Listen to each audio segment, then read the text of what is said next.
Hola amigos.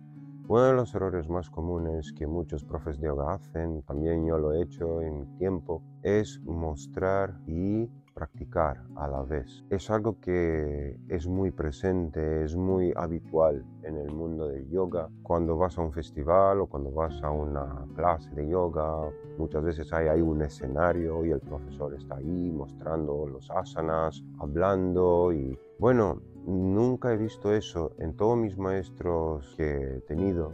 Bumaji, mi maestro de Hatha Yoga clásico, en Manju, en mi primera maestra Lyuga que me ha enseñado Shivananda Yoga. Ninguno de ellos no mostraba y hablaba al mismo tiempo. Si tenía que mostrar algo, paraba, mostraba y luego continuaba a dar la clase. O por ejemplo, en el caso de otros maestros, tienen un asistente y el asistente muestra y el maestro habla. Y de esa manera los alumnos pueden seguir a alguien. Por ejemplo, en mi caso a veces tenía un alumno que tenía más experiencia, lo ponía ahí enfrente de la clase, entonces yo pudiera transmitir la clase de una manera oral y si alguien necesitaba verla, pues tenía ahí el ejemplo.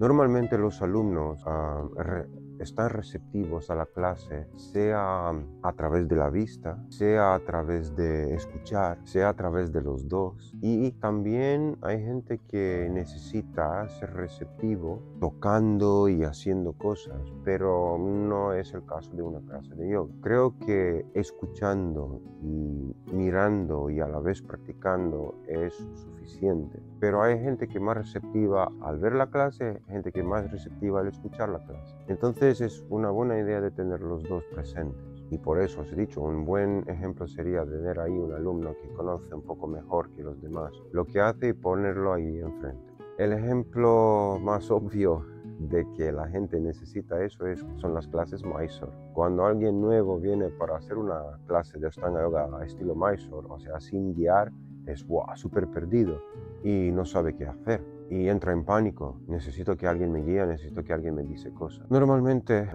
el profesor se pone, muestra, dice, y caemos en la misma dinámica.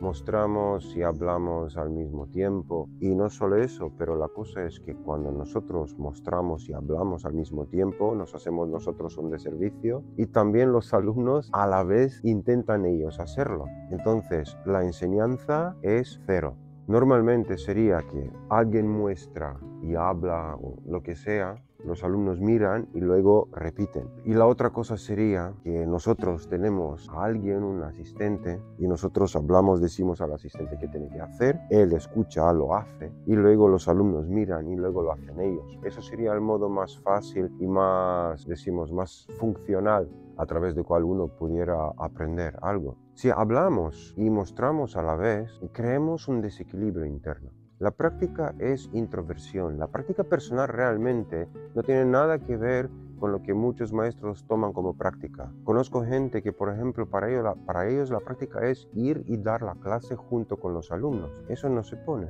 Tú cuando estás haciendo las posturas para que entras en un estado de yoga, tú tienes que estar ahí contigo mismo. El yoga es algo muy, muy personal. Es autopráctica. Eso es yoga, eso es sadhana. En la sadhana tú aprendes, en la sadhana tú conectas con la conciencia universal, con la conciencia cósmica. Ahí aprendes sobre tu cuerpo, sobre muchas cosas. Si tú diriges la clase y estás mostrando, tú eres fuera. Y conozco mucha gente que se ha lesionado muy fácil.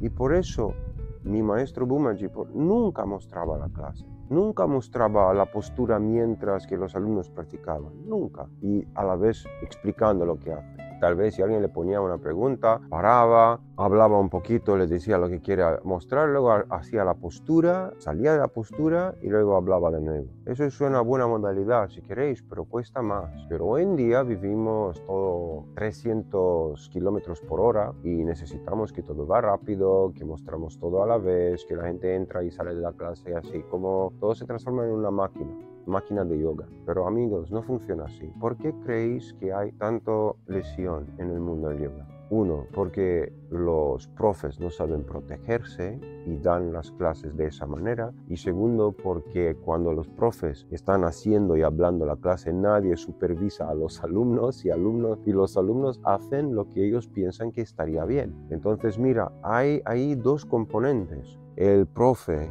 que puede lesionarse por no estar atento a lo que hace él, porque su atención está hacia afuera, porque está mostrando y hablando a la vez, y el alumno que está ahí desprotegido porque el maestro no hace su propósito, que debería observar el alumno. Por eso me encanta el Ashtanga Yoga. Esa práctica y también todo lo que es serie. Cualquier serie de posturas, tú la hablas, tú la aprendes bien a través de la práctica personal y luego la hablas. Y luego si profundizas en los aspectos claves de cada postura o de cada tipo de postura, igual que postura viene, igual que no lo has hecho nunca, tú sabes la conciencia de esa postura porque lo has practicado. Si por ejemplo, tu cuerpo no te permite hacer el Kurmasana o Supta Kurmasana, pero te permite hacer un Paschimottanasana, pues el Kurmasana y el Supta Kurmasana son variaciones extremas del Paschimottanasana. El principio es lo mismo. Entonces te viene fácil encontrar variaciones para los alumnos que le cuestan hacer esas posturas y también a la vez explicando mientras dar la clase qué quieres hacer a través de esas posturas. También cuando haces clases de vinyasa, clases creativas, ¿no? Cuando quieres cambiar de una postura en otra, cuando quieres hacer un flow, tú no tienes que estar ahí con tu cuerpo para sentir el flow. Tú sientes el flow mientras guiando la clase porque estás acostumbrado con eso. Lo has practicado tantas veces en tu estería. Entonces sabes cómo utilizar tu creatividad y sabes cómo hablar la práctica porque lo has hecho miles y miles y miles de veces. Amigos, para ser profe tienes que pasar antes por mucha práctica. Quieres o no quieres, eso es la verdad. Porque cuando tienes mucha práctica detrás, tú maestras esa práctica. Y cuando maestras esa práctica, te vuelves en un maestro. Y cuando eres un maestro, puedes transmitir con facilidad lo que cada uno necesita. Y a la vez estás ahí transmitiendo y puedes ver los errores que la gente hace cuando practica y las puedes corregir. Y eso es una clase exitosa. Entonces, practicar y mostrar a la vez o hablar la práctica y observar. Siempre hablar y observar. Pero eso no puede ser si tú no haces tu práctica diaria de manera regular.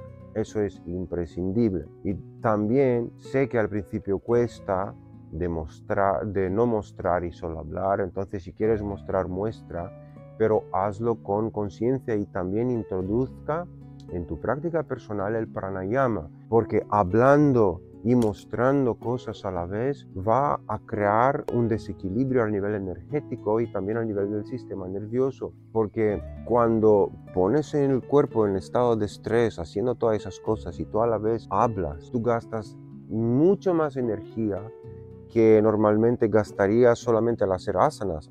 Al contrario, cuando tú haces los asanas y respiras de una manera correcta, tú te almacenas con energía. Eso es asana y pranayama, almacenar con energía, expandir la energía propia, la energía personal. Eso es pranayama, la expansión del prana. Pero tú cuando hablas y muestras, tú gastas una tremenda cantidad de energía. Hablar es una de las actividades que más energía gasta. Y por eso siempre digo a mis alumnos que entran en la clase y siguen hablando, por favor, si podéis caer la boca, tumbaros en Shavasana, relajaros un poco, porque realmente lo que queréis en la práctica no es gastar el último trocito de energía que tenéis, sino empezar a recargar. Y si quieres recargar, pues hay que respetar algunas reglas. Y si eres profe, esas reglas son muy importantes. Haz tu práctica personal y saber dar las clases hablando mientras que te observas a ti mismo y a los alumnos para que todo está bien y funciona en un flow perfecto. Un abrazo grande a todos, espero que ese vídeo os ayude y también os recuerdo que si no sabéis cómo hacer eso, si os parece que cuesta mucho hacerlo, necesitáis más práctica. Es la verdad. Y si alguien nos dice, sí, pero mira, en los festivales todos muestran y hablan y tal, deja a esos. Lo más importante es tu salud y la salud de tus alumnos, no el que está ahí en el escenario. Eso es vanidad y nada más. Un abrazo. Chao.